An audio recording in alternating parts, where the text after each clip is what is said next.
Hey everybody, and welcome back. What I have here is the top 100 classic radio shows. A hardcover book with 3 compact discs of radio shows, and kind of a compendium that goes over the different radio shows. Now, I'm a fan of radio shows, and I have been since I was in middle school, when I was in a dollar store and I bought a cassette of Jack Benny and another one of like World War II broadcasts, and then they had Lux Radio Theater. I would listen to them. I was kind of in school. I was stressed out because I was trying to make good grades, and I would put those on my Walkman and listen to them before I went to bed, and they calmed me down. So that's why I grew to like radio shows. So on the cover we have Bob Hope, Burns and Allen, Frank Sinatra, Jack Benny, and Orson Welles. On the back, that looks like Lucille Ball, Jack Webb, The Lone Ranger, and that just looks like a studio where they're delivering it. That may not be Lucille Ball. I'm not sure. It says action, intrigue, romance, comedy in 3, 2, 1. Tune into this long-awaited guide to classic radio featuring 100 memorable shows, 6 radio shows included across 3 audio CDs, 72 additional episodes available as free audio downloads. Now, you can find radio shows, everything now from Apple Music on your iPhone to YouTube. They're just so easy to listen to now. They're sorted out, and it's almost obsolete to even have these CDs now. This book would have been really special 20 years ago. But it's still interesting, and I didn't really buy it for the CDs or the downloads, but for the actual information. So the inside cover is really nice, and you see like Jerry Lewis and Dean Martin. Let's see, of course, Jack Benny. Let's see if I can. That's Frank Sinatra there.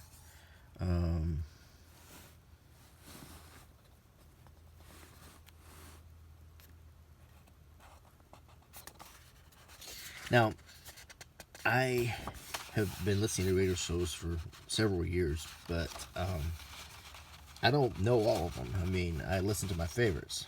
So I know a lot about Dragnet, and I know a lot about Jack Benny. I know a lot about Lux Radio Theater and the craft program, but there's a lot I don't know about. So this should be an interesting video here, because when I do run into a radio show I know something about, I'll tell you. So it's broken out between comedy, drama, mystery, and detectives, sci-fi and kids, variety, and westerns and adventure.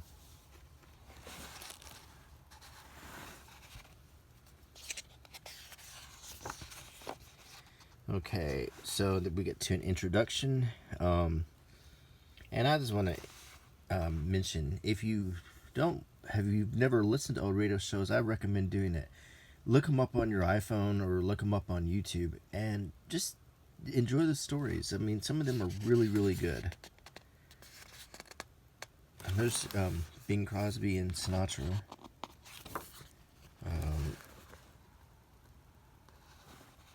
So we're in comedy.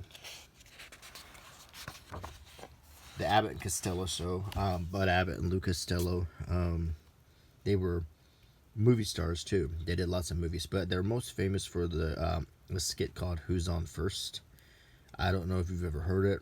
It's a wordplay skit that it was really, really popular, and they did also a lot of movies. So Abbott and Costello were kind of one of the famous comedy teams, along with Laurel and Hardy, and Martin and Lewis, and like the movies like Abbott and Costello Meet Frankenstein. That was really, really popular. Um, so they were very, very well known. I see that Mo Blanc was in this. He went on to be in the Jack Benny program. And the next one is Ozzie and Harriet. The interesting thing is Ozzie Nelson is the father of a rock duo called Nelson that was popular in the 80s and 90s. They had long blonde hair. I don't know if you remember them. I never really watched or listened to Ozzie and Harriet, but I was very familiar with it. Ricky Nelson also was... Okay, I'm going to rephrase that. Ricky Nelson was their son, and he was the father of Nelson. And he was in Rio Bravo, which was a Western movie that I really like. He was a 1950s singer, and he died in a plane crash. So Ricky Nelson was like the famous offspring. The Aldrich family, this one I have never heard of. So apparently the catchline was Henry, and there's a free episode, so I might actually want to listen to this because I'd never have heard of the Aldrich family. Never in my life.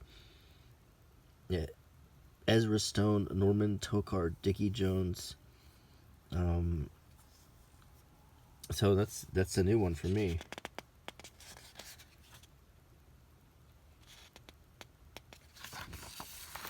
The Amos and Andy show is kind of controversial, but this was also the most popular radio show across the board. I think per capita, this was probably the most popular radio show of all time as far as people tuning in to listen.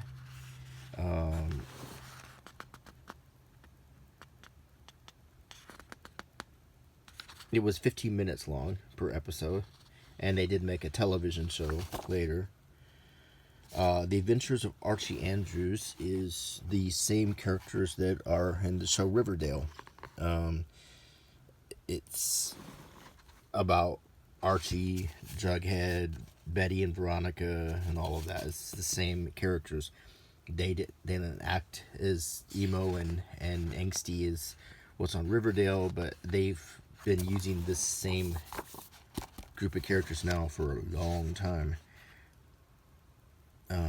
This came out in 1943, so that gives you an idea of how long the Riverdale gang has been entertaining us. Baby Snooks is Fanny Bryce, very, very famous female comedian from way back. She started in vaudeville, and she was widely considered one of the funniest women alive. Funny Girl, the movie with Barbara Streisand, was based on Fanny Bryce. The Bickersons, they also called the Battling Bickersons. It had Don Amici, who you might recognize if you saw Trading Places or Cocoon. And they were... I never really listened to it, but I understand it was like, a couple that had a little playful, arguments and stuff. Blondie, another radio show that was based off of a comic strip. Dagwood and Blondie. And Anne Rutherford was in this, and I also never really listened to Blondie. I didn't really read the comic, but I will tell you in the 80s, Blondie was every day in the newspaper in the comic strips. Bob and Ray is another one I've never listened to, never heard of. Bob, Elliot, and Ray Golding, so another one that I need to learn about and read about.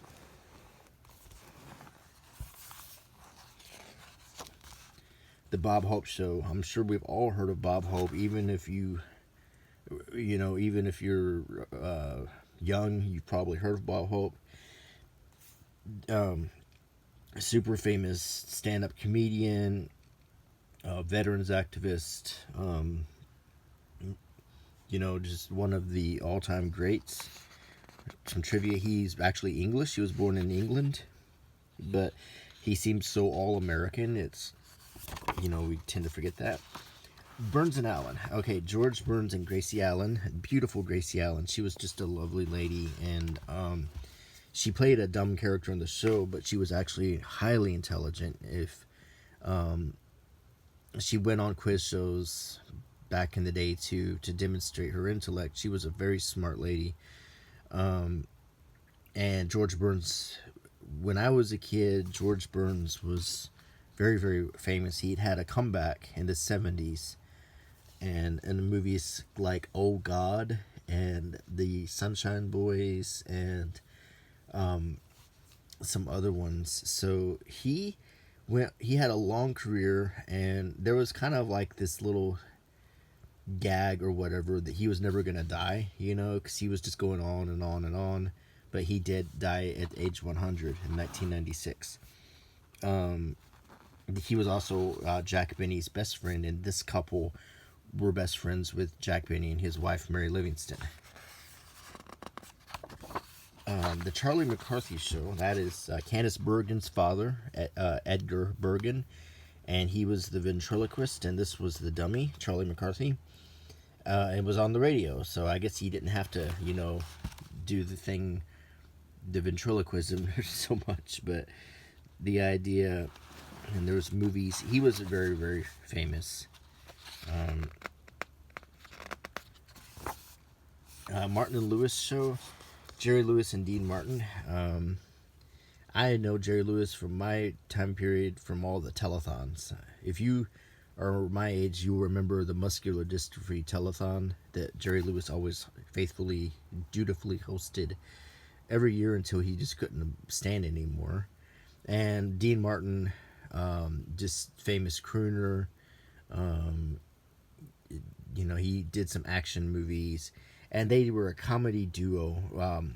Jerry Lewis was like the silly one. And Dean was the straight man.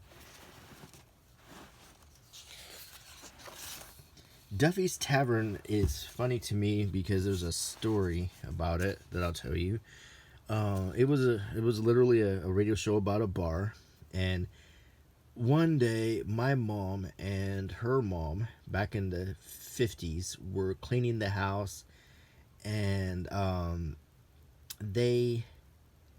something happened, some funny thing happened where they ended up there was a bottle of peach brandy, and my grandpa usually had a bottle of peach brandy. He just poured in ice cream. That's the only time we ever used it, but it fell on the floor and broke, and it smelled like brandy in the whole place. And my mom and her mom, my grandma, were laughing as they were cleaning up the mess, and then the phone rang, and my grandmother answered Duffy's Tavern, and it was actually the preacher. It was the pastor who called, and she was mortified. And I don't know if she ever told another joke again. But anyway, that's my story about Duffy's Tavern. The Eddie Cantor Show. Eddie Cantor goes way back to vaudeville. He also was in movies I used to watch as a kid on the Nostalgia Channel. If you ever watched the show Boardwalk Empire, he's one of the characters in it. He plays... Well, his character is a vaudevillian, and he is working for the gangsters in Atlantic City, and but he was famous way back in the teens and 20s. He went on and on for a long time. Eddie Cantor was an entertainer for several decades. Father That Knows Best is... I used to love watching the television show as a kid on reruns. It was a black and white show, and Robert Young was the father, and this is the TV family. She's still alive. She's still alive. She played Spock's mom. She was also on Star Trek. These two were on Star Trek. He's still alive. But Robert Young was the kind of... The idea was, and Father Knows Best, is most of the time he didn't. Most of the time his wife was, the smarter one, and he usually made the bad decision, but he still did the right thing. He was always a good father, and I liked the show because it was just a strong family show. Ironically, these two young actors ended up having some struggles in life, but I think they came around and learned from their mistakes. Um, and she was in Pretty Woman, actually, the movie. If you She played the clerk at a store. Let's see. Fibber McGee and Molly. I listened to it a lot with my grandparents and stuff, and I think the only thing I remember is they had a closet that was always full of stuff, and the big gag is when they would open the closet, all of the stuff would pour out, and they make a big racket, and that was like the running gag. It was They were a married couple, but they were like, I think they were an Irish couple or something like that. The title wasn't particularly catchy, but the Johnson Wax program was a huge hit for. So it was originally called the Johnson Wax Show, and a lot of these shows, like the Jack Benny Show, was called the Jello program, and the Honeymooners was called the Jackie Gleason Show. So they originally had different names.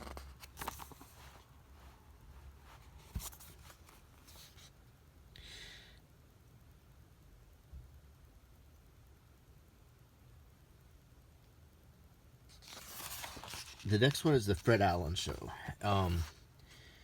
That's Fred Allen, and if you watch SpongeBob SquarePants, the creators have modeled Squidward after Fred Allen, even down to playing a clarinet and the things he says and the way his voice is and even his face. So Fred Allen he had a show called Allen's Alley, and in the show, Fred would go every episode and talk to the different characters. There was one character that was like Foghorn Leghorn, that actually Foghorn Leghorn was based off of.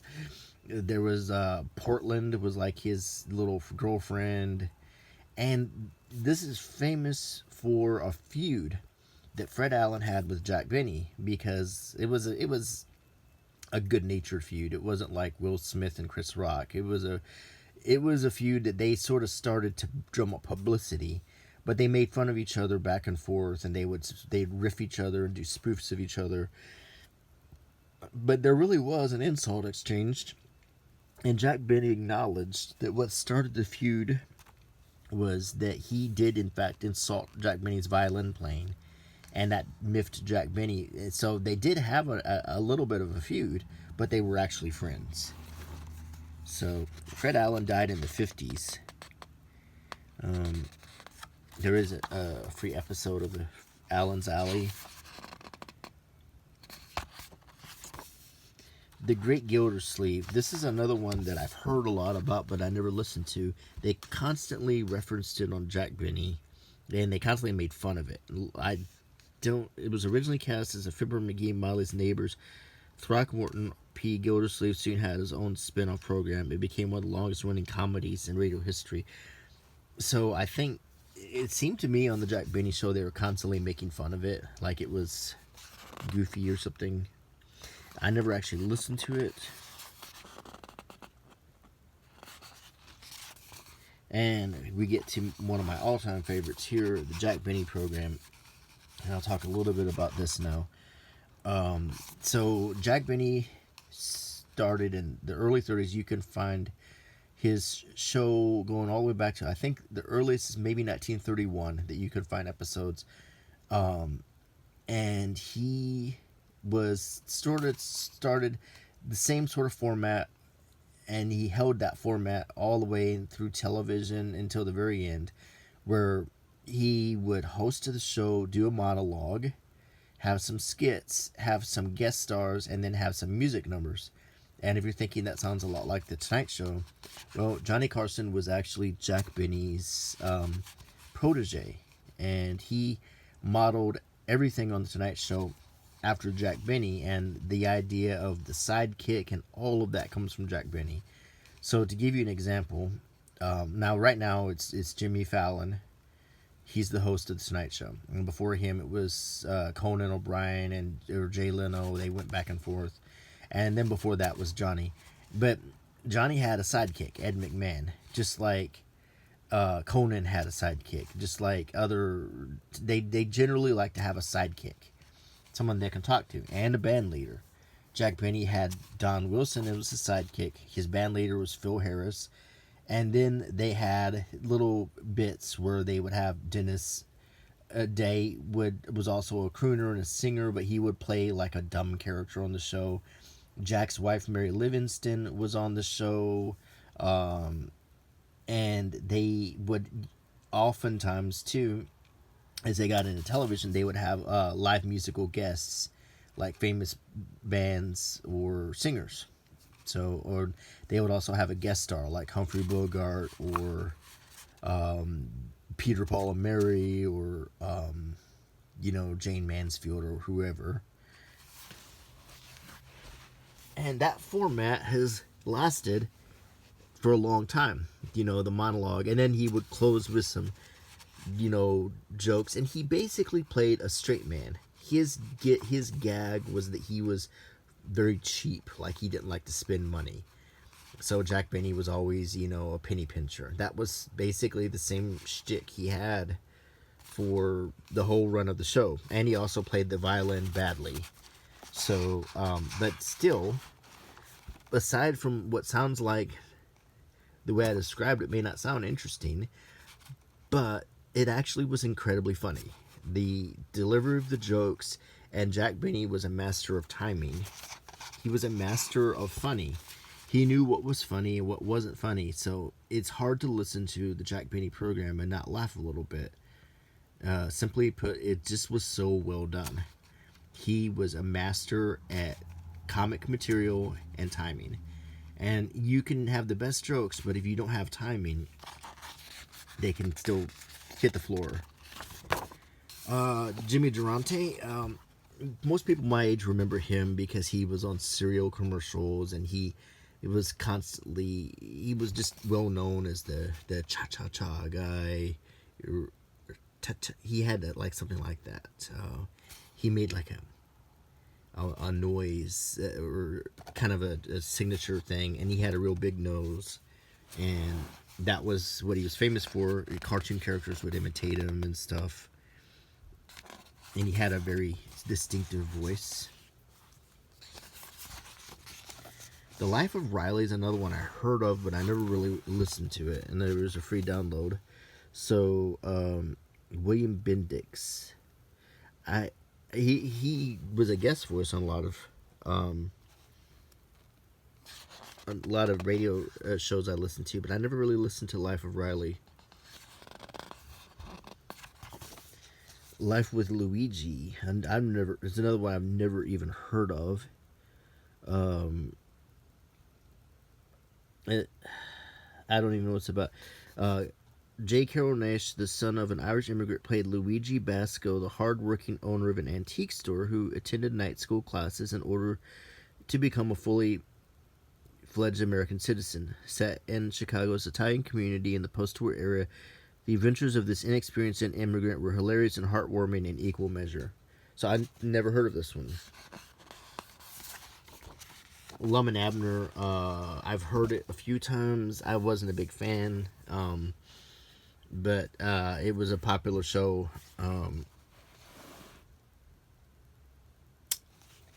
I have definitely heard. I don't remember much about it. It aired from 1931 to 1954. My Favorite Husband. Huh? That was Lucille Ball. I was right.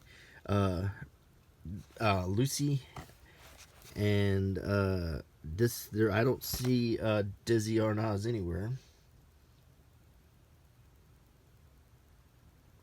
Of course, when I was a kid, I watched her on I Love Lucy and then The Lucy Show, and she was pretty famous. I think she passed away in the 80s or 90s. I can't remember. My Friend Irma, Marie Wilson, Kathy Lewis. It's another one I've never heard of. And this is just another one I need to look into.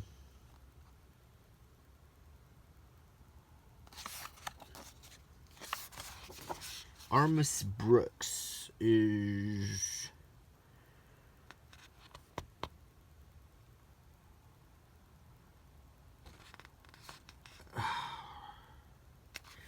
something about this show. I want to say it inspired what ended up becoming Saved by the Bell, and I may be wrong about that. But she played a school teacher, and the original version of Saved by the Bell was about a school teacher, and then then that series ended, and then they took the students and made the show about them. Screech and Zach and Slater were on it.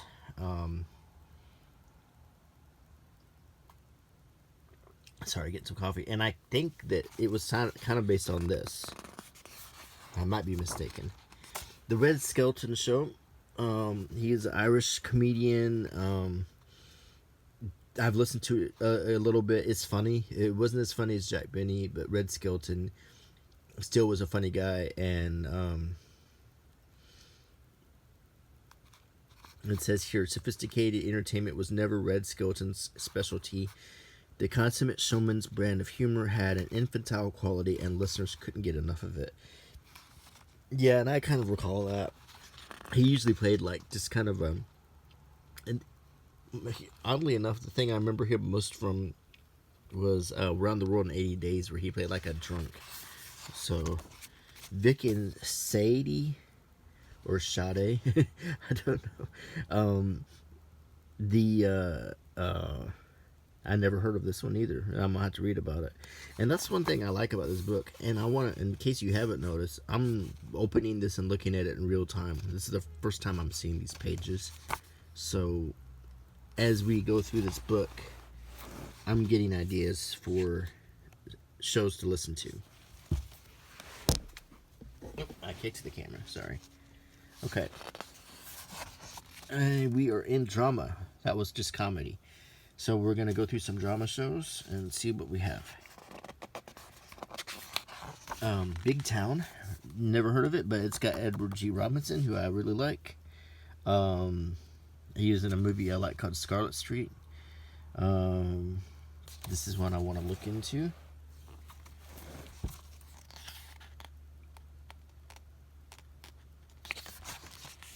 Bold Venture.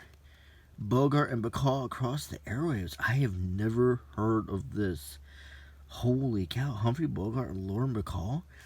After displaying on-screen sexual chemistry in a total of 4 movies, Humphrey Bogart and Lauren Bacall were destined for a weekly adventure program. To radio listeners, Bold Venture was somewhat reminiscent of Key Largo, but for its 2 leads, the series represented an investment of time and money. Made by their own production company, it was a venture that helped make the Bogarts financially independent. It ran from 1951 to 1958. How come I've never heard of this? I'm a big Humphrey Bogart fan, and I have never heard of this. I need to look that up. And it says there's a free episode.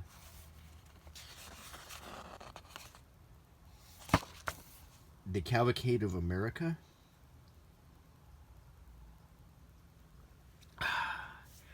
Orson Welles, Burgess Meredith, Agnes Moorehead. I see Bogart there. Burgess Meredith, Orson Welles.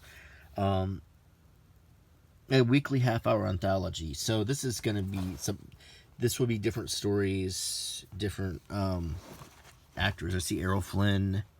It's going to have guest stars, kind of like Lux Rito Theater, or the Campbell Playhouse, or whatever. So this is or the Screen Guild Theater. I might have actually listened to a few episodes from this show. Dr. Christian, I've heard of it. I never really listened to it. Just another famous doctor show. Let's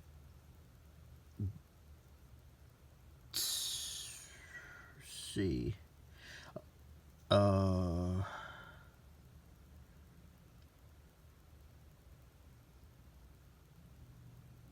So there was a contest to write scripts for it, and one of the people who won was Rod Serling, who did The Twilight Zone later.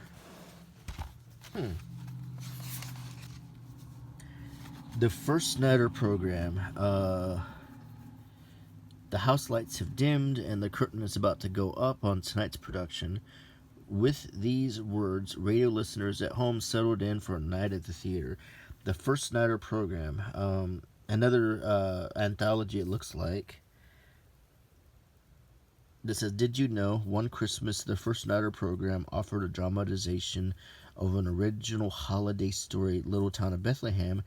So popular was the festive tale that radio listeners requested to hear it on an annual basis. There's Don Amici.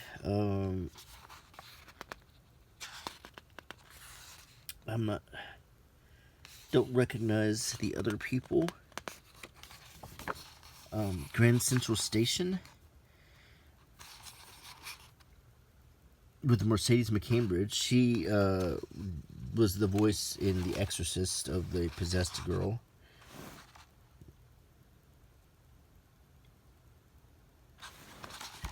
Huh. Deluxe Radio Theater. Okay, I've listened to this one a lot, and I'll talk about it now.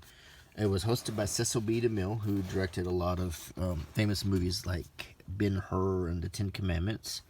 And he presented stories that were mostly movies that were in showing at the box office, and he would get the stars of the movies often to recreate their parts in condensed versions of the movies on the radio. Like some good ones I've listened to were It Happened One Night with actually got brought back Clark Gable, Claudette Colbert, and Roscoe Carnes. They had pretty much the whole cast. The Red River with John Wayne,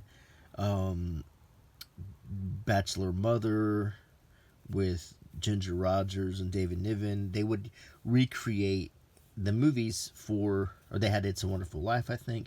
They would bring all the stars, and it was a really fun thing to listen to. The African Queen, I think they ended up getting Bogart to be in it. So I really enjoyed listening to Lux, and you would get your Lux soap commercials. And here's a Did You Know? A brief intermission between acts on the Lux Radio Theater often featured an exclusive and sometimes first interview with a promising young starlet. Among these aspiring young actresses was Janet Leigh and Marilyn Monroe.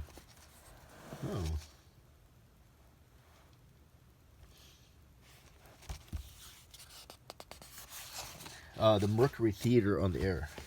Okay, so there's a lot of stories about this one. Most famously, this is the one that did War of the Worlds. You might have heard about that. The scare broadcast that ended up getting him, Orson Welles, in a whole lot of trouble. He did on Halloween, he did a version of War of the Worlds, but he decided to make it look like it was all happening through the radio and the Earth was actually under attack. He even had people who sounded like the president who could do his voice, and it was so convincing that some people really believed that Earth was under attack, and it caused a bit of a panic. That's been exaggerated over the years as to how bad the panic was, but for the most part, it was annoying, and he did have to answer for that. And but still, it's gone down as a very legendary thing, and quite possibly the most famous radio show episode of all time was War of the Worlds. Easy to find if you want to listen to it. I highly recommend it. If you listen to a lot of old time radio, you'll see exactly why people were fooled, because he did a very good job of recreating radio.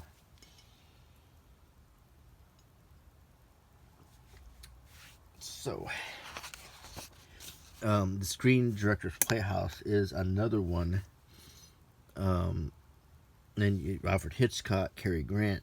I've listened to quite a few episodes of this. Another anthology show that would rip stories out of the movies and transform them into radio shows. Just a lot of fun to listen to.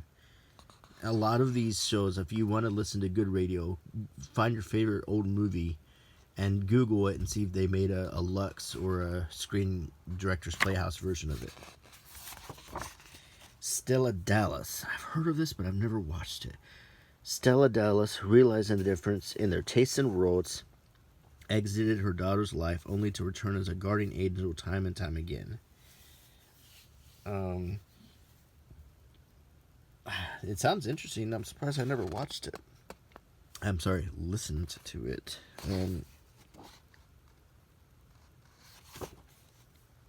Dr. Kildare was very, very famous. Kind of the predecessor to, all of these kind of went from this to General Hospital to ER to doctor shows. I mean, doctor shows are still popular. Doctor shows and cop shows. CSI, really, if you get right down to it, is a doctor show. It's a doctor cop show. Now we're on Mystery and Detective. So I've listened to a few of these, and let's see what we find. The Adventures of Ellery Queen. When I was a little kid, you could buy these Ellery Queen journals, and they also had Hitchcock ones too, but they were basically just a magazine with mystery stories in it. And my mom and me went through a little phase where we bought them all the time and read them, and then I guess we got kind of bored with it. But and so yeah, Ellery Queen was basically just mysteries anthology.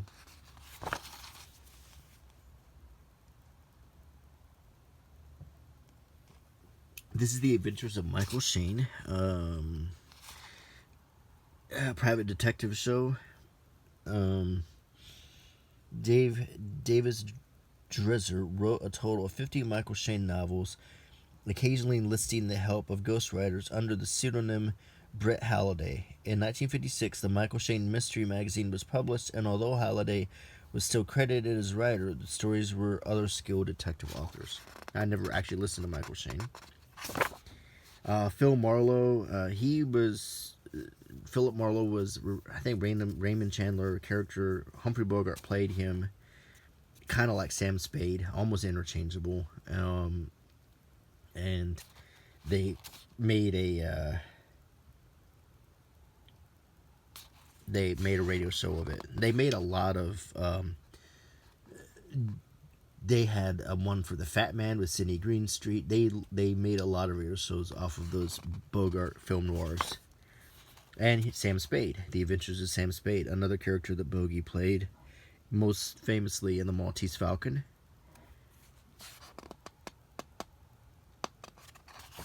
The Adventures of Sherlock Holmes. With Basil Rathbone and Nigel Bruce, who played the characters in the movies. These are incredibly easy to find. They're all in the public domain. So if you want to watch the old Basil and Nigel Sherlock Holmes stories, they're entertaining.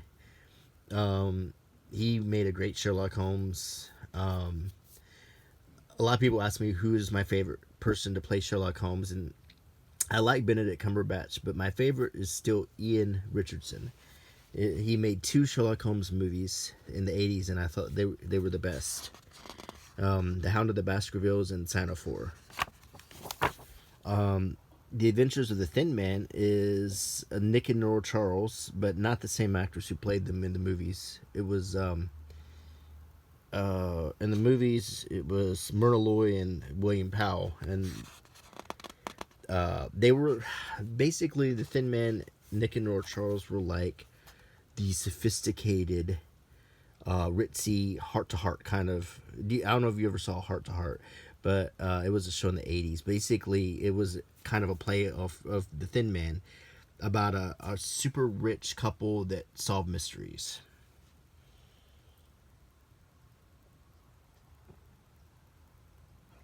Sorry, needed some more coffee.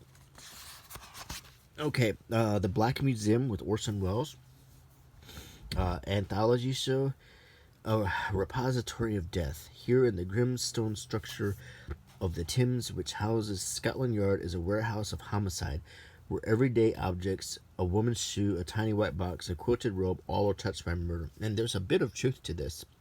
There really is, in fact, a Scotland Yard, a black museum, a crime museum, and the idea of the show where they would go and take an item and then tell you the story. It's just actually, just the thought of that sounds really great and kind of brilliant, like a shoe, and let's talk about the victim who wore it and so forth. Here's a little trivia. If you ever watch Animaniacs, Pinky and the Brain, well, the brain was based off Orson Welles, down to his appearance and voice. Boston Blackie, really, really famous. They thing made some movies too. Um, I never got into too much, but I was well aware of Boston Blackie, and it's a detective show. Um, but I wouldn't mind listening to it.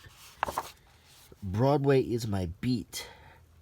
Cops, taxicab drivers, showgirls, and a mysterious corpse. This was a familiar groove on the most violent and lonesome mile in the world. Detective Danny Glover's beat. This one looks really good. It aired from 49 to 54. Kind of reminds me of LA Confidential, but it's Broadway, I guess, with New York, I guess. Casey, crime photographer. When not out solving murders, Flash Gun Casey was generally busy negotiating small loans to tide him over till payday and drinking various potions to calm his digestive system. Oh, that sounds kind of interesting. I wonder if he's kind of based off Ouija, the famous crime photographer. There's a movie called The Public Eye with Joe Pesci where he plays Ouija. If you want to watch it, learn about it. Crime classics. Ooh. That's Lizzie Borden. Why have I not heard of this one? Let me read a little bit. A connoisseur of crime, student of violence, and teller of murders, Thomas Hyland, the program host, provided deadpan narration and wry asides to inject humor into real-life horror. So he took real crimes, and he did a show like about Lizzie Borden, or that guy's so familiar. What he was? Oh gosh. Should say. I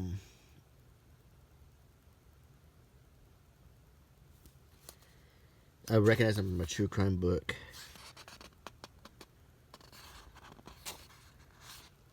That there is the hanging of the Lincoln conspirators. Dangerous Assignment. I haven't heard of this one. Against the backdrop of violence, our lone hero works secretly and independently to safeguard the interests of the nation and proved to the networks that low ratings and poor reviews don't necessarily harm sponsorship. So, I guess this one didn't do good, but it's still... But it aired from 1949 to 1953. It's not very long. Dragnet. Oh boy. One of the all-time greats. There's a comic strip.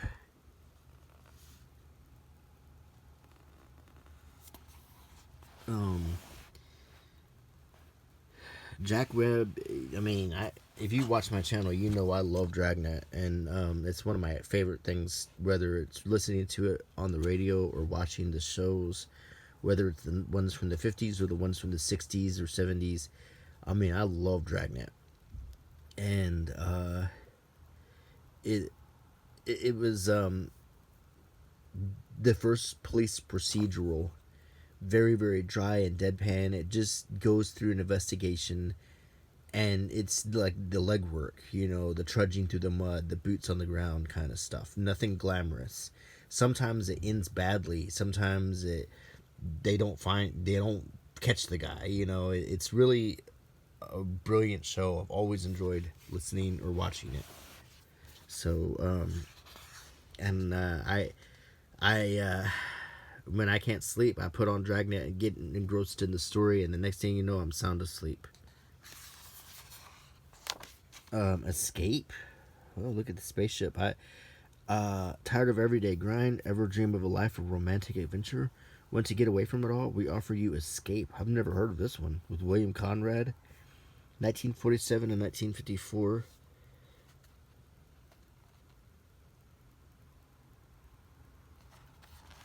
Did you know that Jack Webb not only starred in the Escape episode Poison, based on a short story by Roald Dahl, but he also was responsible for incorporating a subplot about racial intolerance that was not in Dahl's original. The Falcon. An independent investigator whose adventures usually involved a beautiful woman, the Falcon was tailor-made for crime aficionados who like their mysteries spliced with romance. Huh, another one I've never heard of. Oh, the Fat Man. This was based on the Sidney Greenstreet kind of character, but he was a detective. He was a good guy. I remember when it started, he would, like, his character would, like, stand on one of those weight and fortune machines, and it would tell him his weight. It was something like, 320 pounds, and the fortune was going to be like danger. It was really cheesy. So, Gangbusters, another one based on a true crime show. In the fight against crime during the 1930s, radio listeners proved they could make a difference, and Gangbusters audience helped put real criminals behind bars. This aired from 1935 until 1957 in some form or another. And, John Dillinger was killed in 1934. That's Clyde Barrow. That's interesting. It kind of also a little bit like Unsolved Mysteries, where they enlisted the public to help find these people. Inner Sanctum. I listened to this one a lot too. It was another mystery anthology and good scary episodes. This is one of the first radio shows I ever listened to. Way back even before I got into radio, we had some Inner Sanctum episodes that we listened to as a family. Let George Do It. I've never heard of this one. George Valentine found clients through a persuasively worded newspaper ad. Danger's my stock and trade. If the job's too tough for you to handle, you've got a job for me. Lights Out. I've heard of this one. Ancient and honorable in all the arts is the cult of the weird. Graveyards, ghosts, Frankenstein, and black cats have become symbols of eeriness, and yet Willis Cooper and Arch Obler forsook such props. Their fresh and original tales did not gel. They genuinely curdled. Huh. I need to revisit some Lights Out. The Man Called X, a Nazi war prisoner's revenge plot, a murder in Scotland, a black market gang operating in Spain. Wherever danger lurked and national interests were at stake, intelligence agent Ken Thurston was at his country's service. Mr. and Mrs. North, sleuthing, lighthearted banter, kind of like The Thin Man, Nick and Nora Charles, but slightly different. Mr. District Attorney, I listened to this on the radio and watched the 1950s television show of it. Mr. District Attorney, champion of the people, defender of truth, guardian of our fundamental rights to life, liberty, and the pursuit of happiness. It was a fun show to watch. Mr. Keen, tracer of lost persons. It sounds vaguely familiar, but I never listened to it. But it sounds like it would be a lot of fun.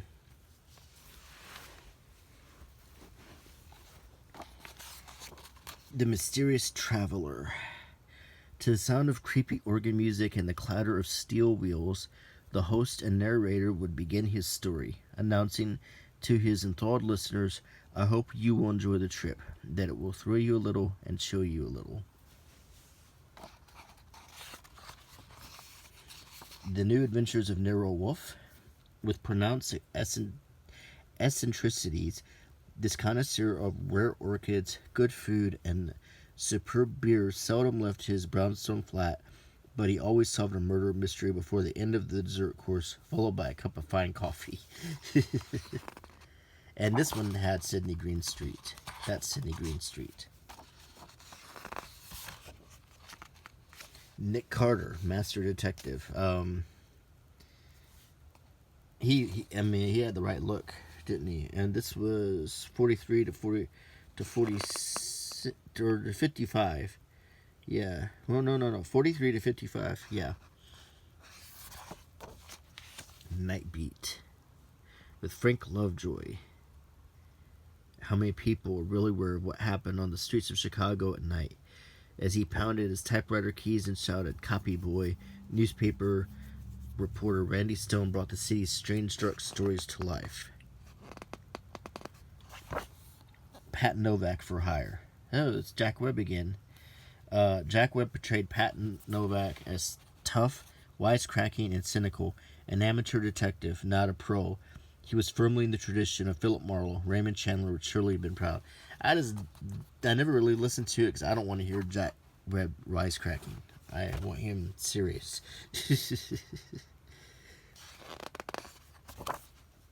Richard Diamond, private detective. Kind of like Sam Spade, but they didn't have, they had to have all of the card suits. Spades, hearts, clubs, and diamonds.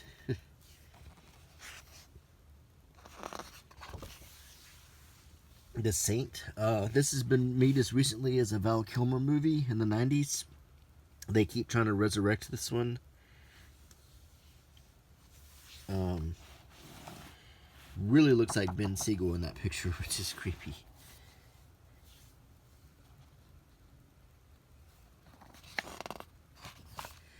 The Shadow.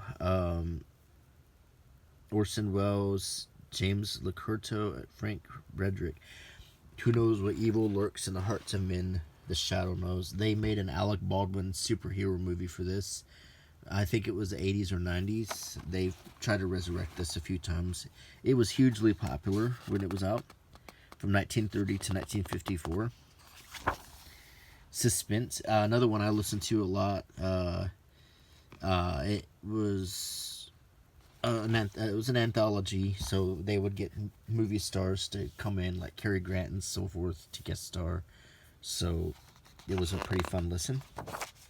This Is Your FBI, another one. I watched the TV program. I didn't really watch, or I didn't listen to the radio one very much.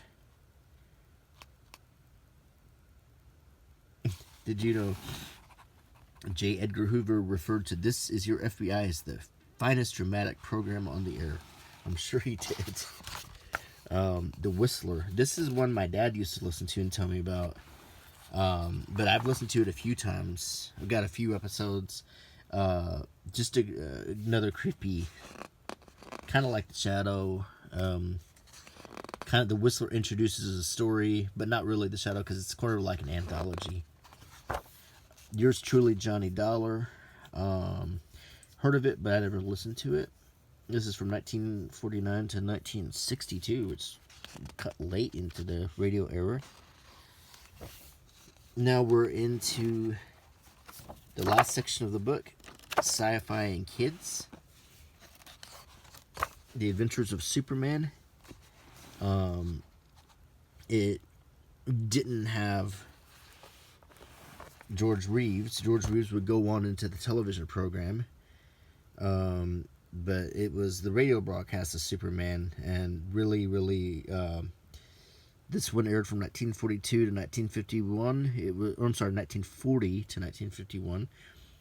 Popular show that quickly became a television program, and we still have Superman as a major character in our blockbuster movies.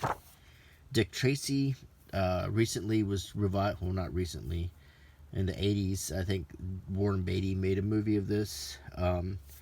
This was a fairly popular comic strip even when I was a kid. I didn't read it that much, but just, the crazy cop with all of his gadgets. Dimension X, science fiction. Never listened to this one. It aired from 1950 to 1951. It wasn't out for very long. Sounds interesting. The Green Hornet. The Green Hornet was remade as a TV show with Bruce Lee. And then they tried to make it again with Seth Rogen. I never really got into it. But I mean, I've heard of it. I Love a Mystery. Never heard of this one. I thought this would be in the mystery section. Kids might have been transfixed by the monster in the mansion and the bride of the werewolf, but the civic-minded parents were much less enthusiastic about the lurid storylines of I Love a Mystery. Huh. I need to look into this one. So it's a controversial one. Jack Armstrong, the All-American Boy. I actually have heard this one a lot. It was Wheaties, and they always had some kind of like secret decoder ring kind of business going on. You know, I remember the commercial. It was like, "Have you tried Wheaties? The best breakfast food in the land." That was their jingle.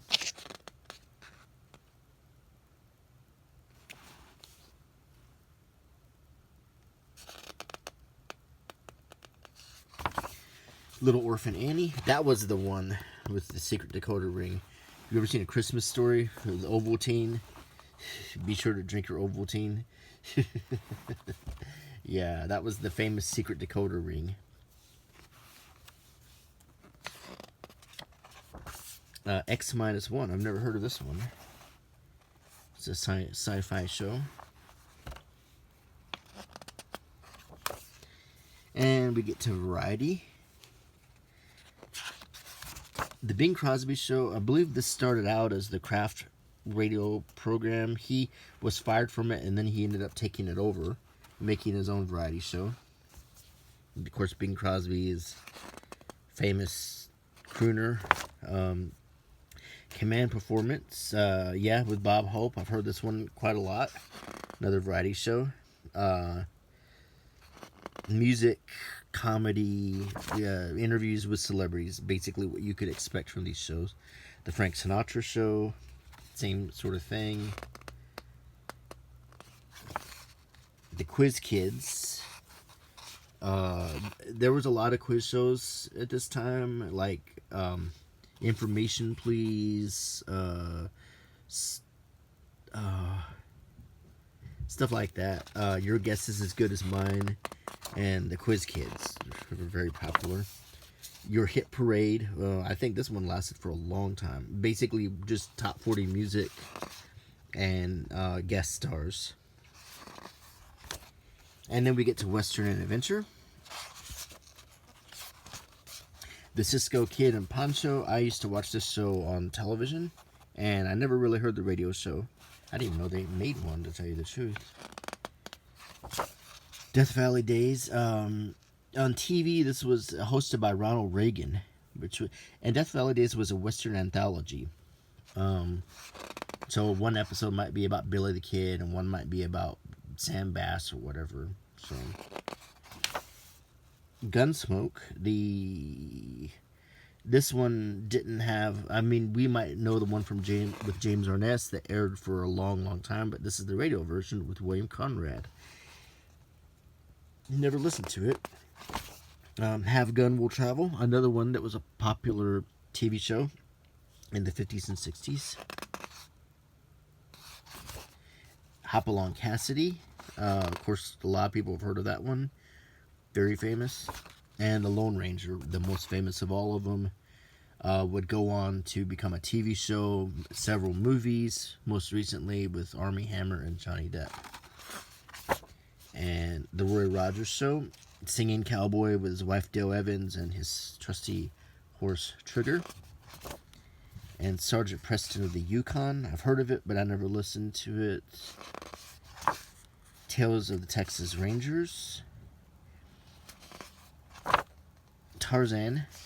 Of course, really, still, they'll make another Tarzan any day now. Constantly reviving it.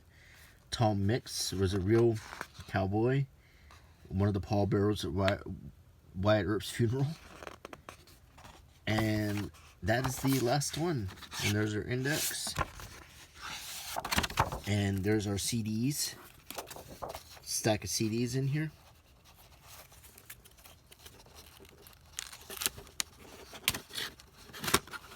Yep. 3 CDs. And that is the book, which I'm really happy to have, and I'm looking forward to sitting down and reading in greater detail. And I hope you enjoyed the video.